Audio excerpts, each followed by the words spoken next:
from the very beginning. And I can say that the Russian support played the crucial role in the decision of the BRICS summit in Johannesburg to invite Egypt.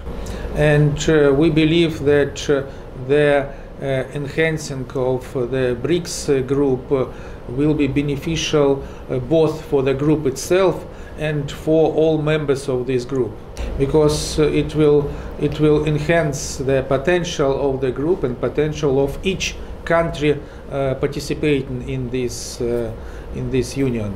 Right now, the economic weight of the BRICS is heavier as the economic weight of the G7, and we can expect that it will be BRICS which will determine the new economic rules in the world, but not the G7.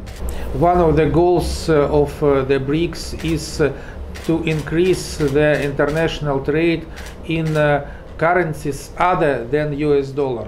These can be either our national currencies or any united currency. Unfortunately, the US dollar is not safe now for international trade because it is used by Washington DC as a geopolitical tool in order to promote American political interests. And all members of the BRICS understand that it's necessary to find other alternative ways of doing business between themselves, to be independent from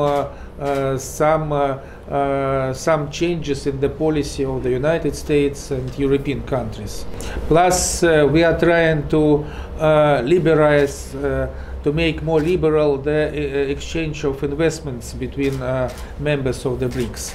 I hope that the membership in the BRICS will mean for Egypt the bigger flow of investments from other BRICS members. Plus, Egypt is already a member of the BRICS New Bank of Development, and Egypt is and will be able to get some loans or some money for development projects here.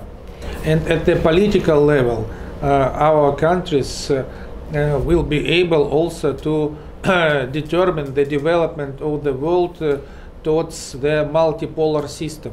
It is necessary to get rid of the Western so-called rules-based order and to go to and to keep to the international law, because the so-called rules-based world order promoted by the West means only that the whole world should live under some values, traditions, or requirements invented in the West, only and for the West, but not by other members of the international community.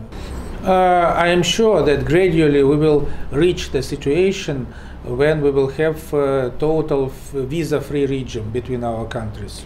Clearly, there are still some concerns, and there are problems of international terrorism and some problems of migration, but I'm sure that gradually, by joint efforts, we will overcome such problems. Our ties are already very intensive, and millions of Russians coming to Egypt for vacation, and we have many mixed marriages, and we have approximately 16,000 Egyptians studying at Russian universities.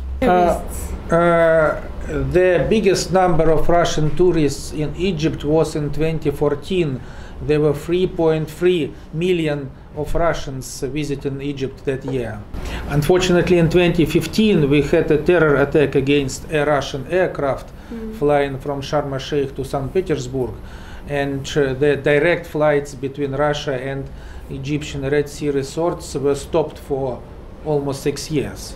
But in 2021, 2 years ago, these flights were resumed, and at the beginning of 2022, 10,000 Russians came to Egypt every day.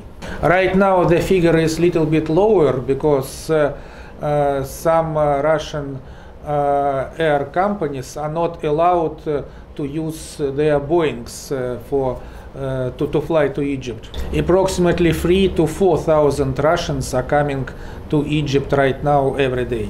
If Russian air companies will be able to use all their aircraft, all their Boeings, they will be able to transport much more Russian nationals to Egypt.